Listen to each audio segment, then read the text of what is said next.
report. First of all, conference report. I'm not going to make you or try to make you believe in free will, but I have a couple things to say. First of all, the things that they call self evident are truths, and I do not believe in self evident truths, but I do believe in evident truths. I believe in evidence. Now, if a person were to experience evidence of God on a continual basis, then I think they should probably believe in God, but they should not be sure what God is exactly. God might seem like their uncle and be a memory of their uncle. God might seem like their uncle and just be using that form and actually be God. But if they experience evident reality of God every day, they should believe it. But as a skeptic, I would say they should not be sure what it is and they should investigate it more closely. My feelings of God and these kinds of higher power um, turned out to not really be feelings of evidence of God.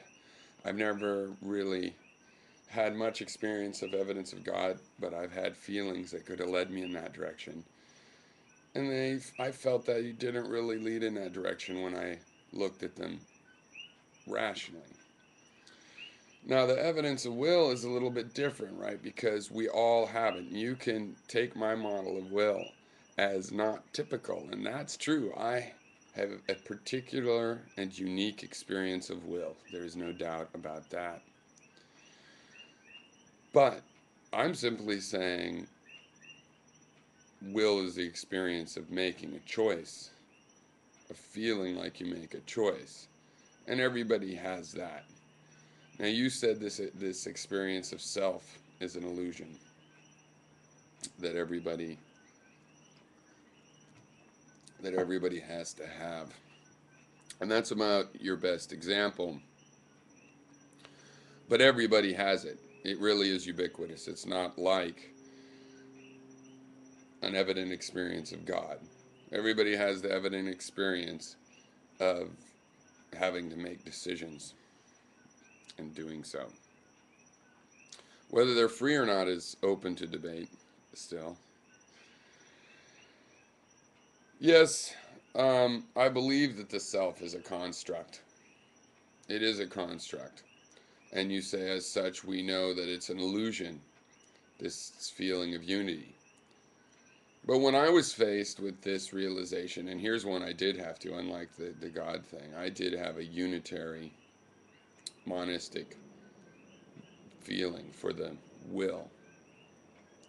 And upon learning how much of a construct it is in studying brain anatomy, I I simply changed my view of the self, and I relaxed a lot of constrictions that I had, assumptions really.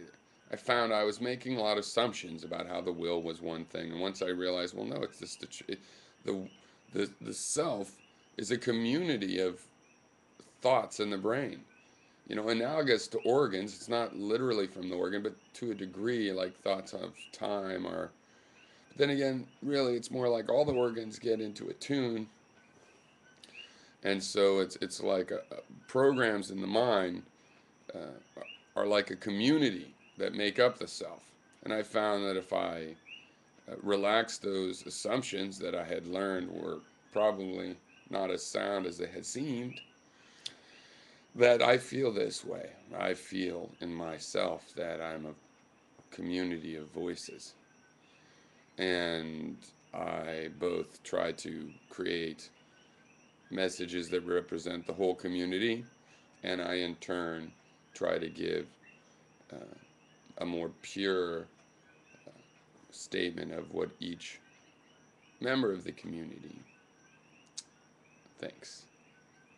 So, in other words, I don't have that illusion. And again, this gets into I experience will very differently than other people. Yes, it's true, I do. And it's partly because I embrace the will and the questions of the will as the primary questions.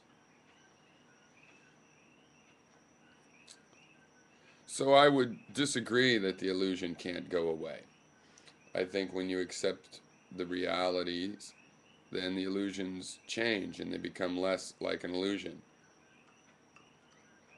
If somebody experiences a constant evidence of God, I'll bet that is evidence of something, something material, something like a brain tumor, or just something like a spiritual feeling that they're misinterpreting theologically. That's what I found in my case, looking at it closely. So the things that obsess us don't tend to be nothing per se when they're an illusion. They tend to be something else. They're an illusion like a dream, mapped from something else with some weird symbolic meaning uh, that took such a turn from reality that it may seem totally false, and so it is. But there was, something in the center of that pearl. You said me breaking down the will is like breaking down God. Well, again, no, because as a compatibilist, you admit or even claim, because I don't claim this, that the self is indivisible and you're stuck with this illusion. So again, if we are all stuck with an idea of God, it would be worthwhile to break it down. That's how you might break down the illusion. Because I assume some parts of how you break down the will be an illusion or misapprehensions, misstatements of the phenomena they are trying to represent, or representing only a virtual phenomena with no material component, an artifact from having broken down the system into the wrong pieces. So again, if a whole group of people had an evident experience of God, breaking it down would be a beneficial and useful thing. And we do have these experiences of making choices. But now, people don't really have experiences of making the choices the way I do. I believe ideas are like chemistry. That was my first thing. Now they're more like, it's more like colors, like clouds of colors. And to me, a particular idea is like a particular shape. This is the metaphor I would go. And all the parts of my mind are shining these little color patches together. And if they want to, they can shine the right color patches to have a vivid 3D, blow IMAX away reality into my sphere. Usually they just do little patches, you know. And the way I sense it is if just one little part of my mind creates an image, it's pretty shadowy or simple. It might be a bright color or something, don't get me wrong. And again, I'm just using visual imagery as the example. Checking my time there.